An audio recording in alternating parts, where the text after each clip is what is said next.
I decided recently that I want to start posting some homebrew content from my personal D&D games to a wider audience, and so I wanted to start off strong with my current game, which is very dragon-centric, and I wanted to start off with a dragon that often gets overlooked in many games. Now, the dragon in question is the Faerie Dragon. It's an unusual dragon. It's a really cool dragon as far as flavor goes, but it is quite unusual. As you can see by its wiki page, it says that it's more closely related to pseudo-dragons, but if we check the source, it says the Draconomicon, which is a 3.5e book, not a 5e book.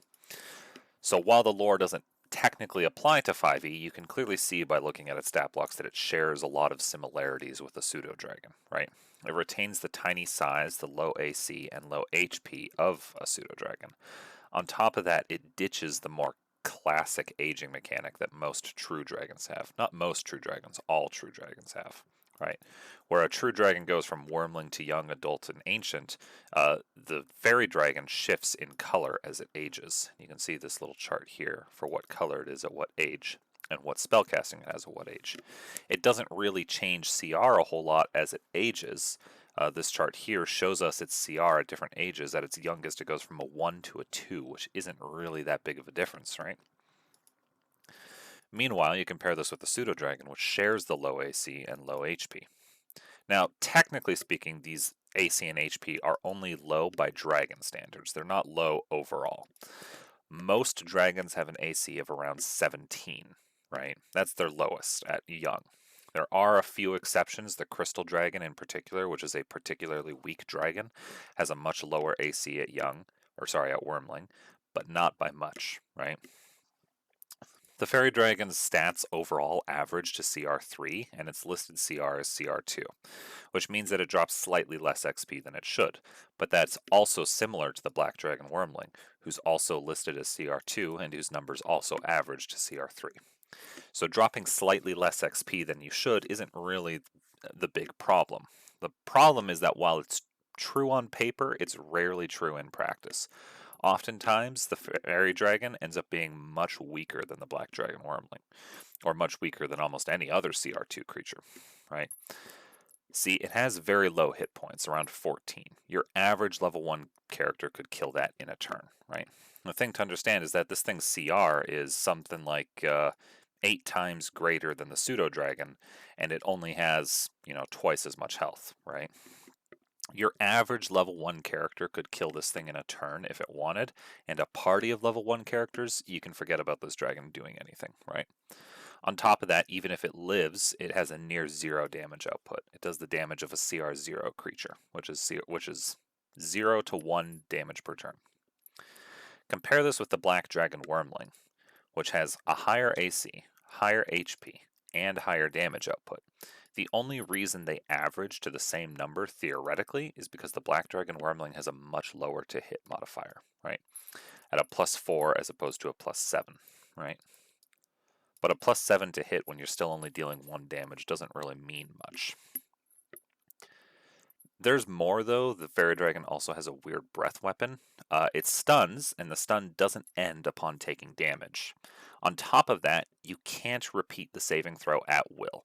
You roll at the start of your turn to see if you're allowed to repeat it. So you roll this d6 at the start of your turn. If you roll a 5 to 6, then you can repeat the saving throw. Honestly, I could go on if I wanted to. There's a lot that makes the stat block weird. I think chronologically, this was one of the first stat blocks that Wizards posted for 5e, and that's why it's weird. It's not because Wizards is stupid or that the person who made this isn't good at their job. I'm not trying to put anybody down. This was just a prototype stat block released for 5e. But because of these reasons, Faerie Dragons are often overlooked in most D&D games, and I want to create some Faerie Dragons that make people excited to play with them and makes DMs excited to put them in their game. So Fizban's Treasury of Dragons has some optional lore for including Faerie Dragons as proper dragons. It gives them layer effects and regional effects, which is super weird because they aren't proper dragon. And Fizban's does not include stat blocks for a Faerie Dragon that could be a true dragon. Far as I know, I can't find any Faerie Dragon stat blocks that could be a true dragon. So with this content, you can make them a true dragon if you want to. So this is all the content that would be available. The finished project here is just all of these files compressed to 7-zip. You'd simply need to uncompress it and you could have all these files, all of these ones specifically. You can import the text documents into the home brewery and you can make edits, or if you don't want to make edits, you can open this PDF here and take screenshots of their stat block. This content comes with 7 stat blocks. 2 of the stat blocks give very small buffs to Wild Magic Sorcerer depending on DM ruling, though in general all games depend on DM ruling. Firstly, there are 5 new Faerie Dragon stat blocks. There is Wormling, Young, Adult, and Ancient, the 4 that you would expect. This content borrows some lore from Fizzbands and introduces the Great Worm stat block, so there is also a Great Worm Fairy. Now, if you remove the Faerie Dragon and move it into a new ecological niche, you may want a new dragon to fill the void left by the vacancy. So this content introduces the Puckblood Pseudo-Dragon right here, which is meant to replace the Fairy Pseudo-Dragon. The word puck, I believe, comes from English folklore about a fey spirit of some kind. The original Faerie Dragon actually describes it as having a quote puckish sense of humor right here. Now, the Puckblood Pseudo-Dragon replaces the old Fairy Pseudo-Dragon, and it's of a similar CR, though it loses its kind of absurd breath weapon, and instead it gains a new unique bite attack. Also included is the Puckblood race, a homebrew race with some minor tweaks. Right? It's meant to serve as a legacy race similar to the Hexblood. The creation of the Puckblood stemmed from a single thought I had. Fizzbands notes a regional effect of the Faerie Dragon lair, and notes that people living next to one for more than a year become more childlike and playful. And I thought to myself, well, if that happens in 1 year, what happens in 500 years? What if you're, say, a 10th generational immigrant to a Faerie Dragon lair? And thus the Puckblood was born. Now, depending on DM ruling, the Puckblood and Puckblood Pseudo-Dragon could give some very small buffs to Wild Magic Sorcerer. Basically, the Puckblood has some buffs to RNG abilities and some new spellcasting options, which could buff RNG spellcasters, and the only RNG spellcaster I know of is the Wild Magic Sorcerer. Additionally, if you multiclass into Warlock with Pact of the Chain, and your DM allows it, you could potentially take a Puckblood Pseudo-Dragon as a familiar. Now, it's worth noting that some DMs would not allow you to take a Faerie Dragon as a familiar, and because the Puckblood Pseudo-Dragon replaces the Fairy Pseudo-Dragon, they may also not allow you to take the Puckblood Pseudo-Dragon as a familiar. I did try to balance it around being a familiar, and it's not particularly more powerful than an imp in general. However, of course, your DM is welcome to disapprove of anything they want for any reason they want. All in all, these are all very small changes. Wild Magic Sorcerer is a good class, it's just outclassed by Wild Magic Barbarian. So the Sorcerer buffs are meant to be small to make it only a little bit more appealing. Now, let's explore one of these stat blocks and see what they look like to give you a sneak peek of the content. So, this is a sneak peek of what the dragon will look like. Again, you would have access to the original text and can edit the stat block as needed. Starting from the top down, we start with size, type, and alignment. Obviously, large dragon is very normal for a young dragon, right? Now, chaotic funny is probably most akin to chaotic neutral. Like most trickster-like creatures, they don't have any particular urge to do things because they're moral or immoral. They do things to get a laugh, which may have a slight tendency to good, but in my opinion, overall, they have very little tendency to the good-evil axis. A prank can be good or evil. It can be done to get a laugh out of themselves at the expense of others, or it can be done to spread merriment to everybody, right? So I would consider the Faerie Dragon most akin to chaotic neutral. Now next is AC, HP, and speed. Now the AC and speed are quite standard. Lots of dragons start off at AC 17 and become 18 by the time they're young. And most dragons have a speed of 40 feet, a bonus move speed equal to their default move speed, in this case climb of 40 feet, and a fly speed of double their move speed. However, its HP includes a bonus bracket, this 98 to 224. This is simply the range of health a creature can have and is designed to give you a little bit more information about what you could be dealing with. 98 assumes that you roll all 1s on the hit die, and 224 assumes that you roll all 10s on the hit die. Usually, it'll be somewhere in between there with an average of 161. Next is stats. There's not much to explain here. You've seen them a million times, the strength, dex, con, etc.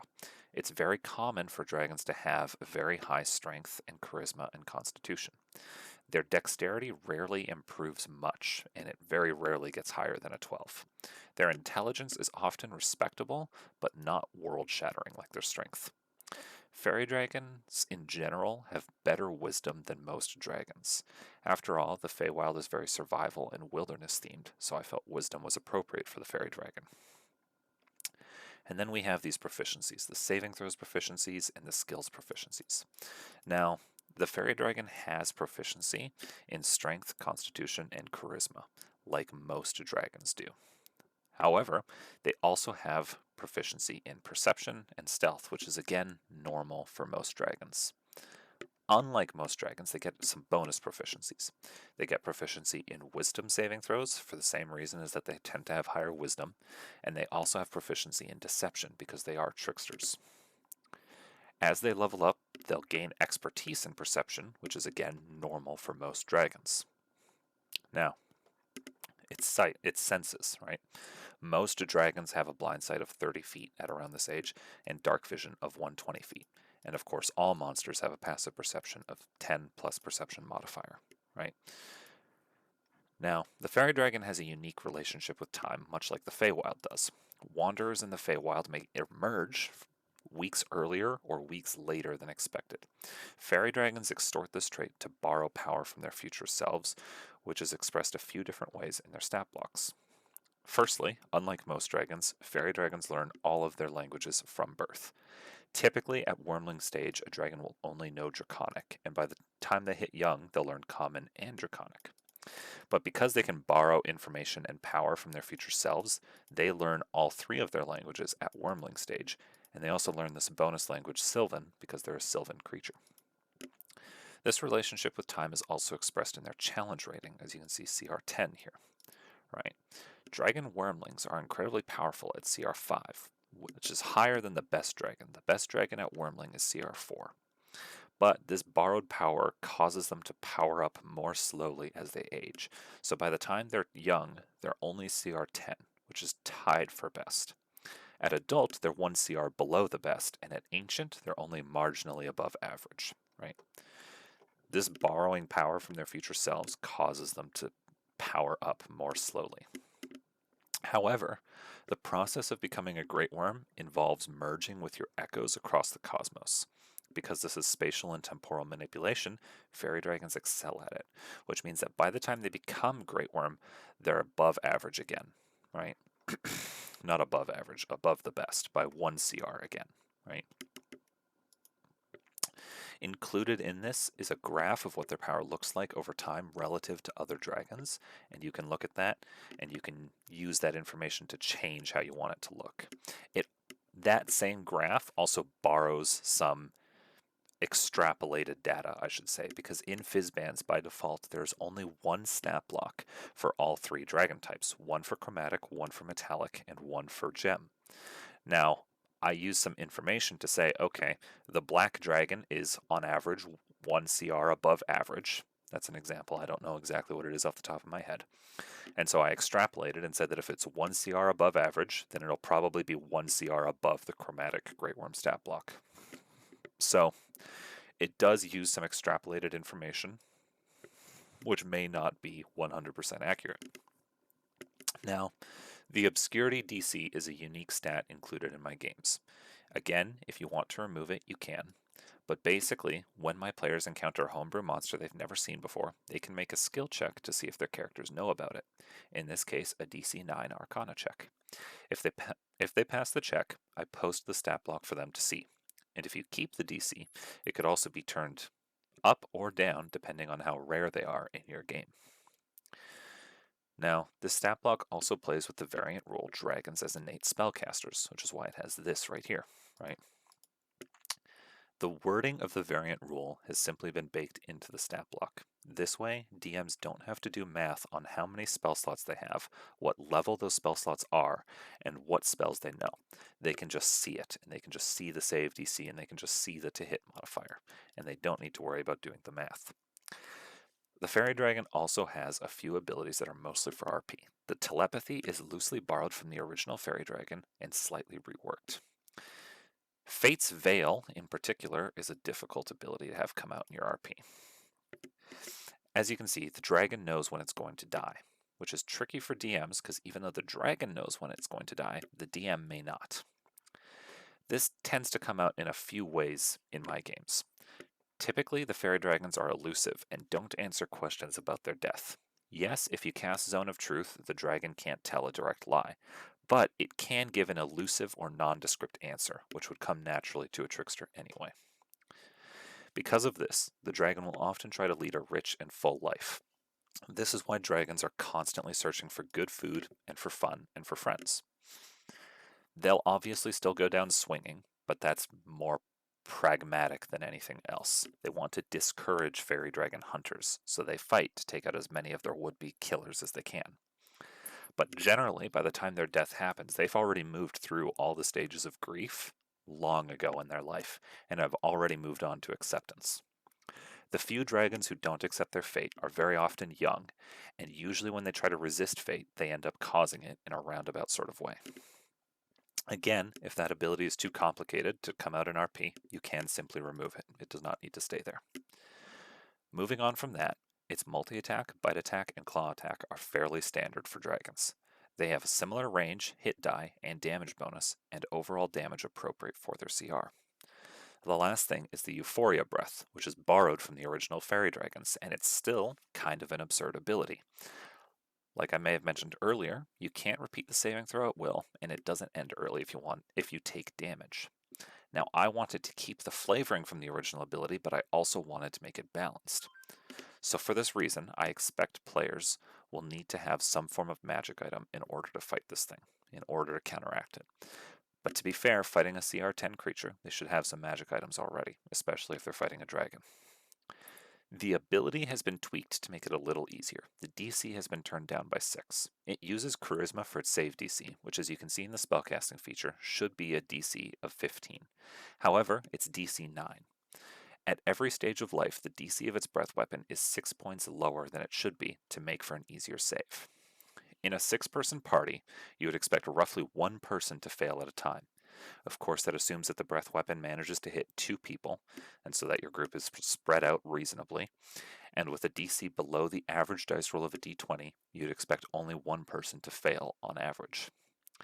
Now again, if any part of this is unappealing, you would have the original text and would be able to make it a standard stun or change anything you want about the stat block.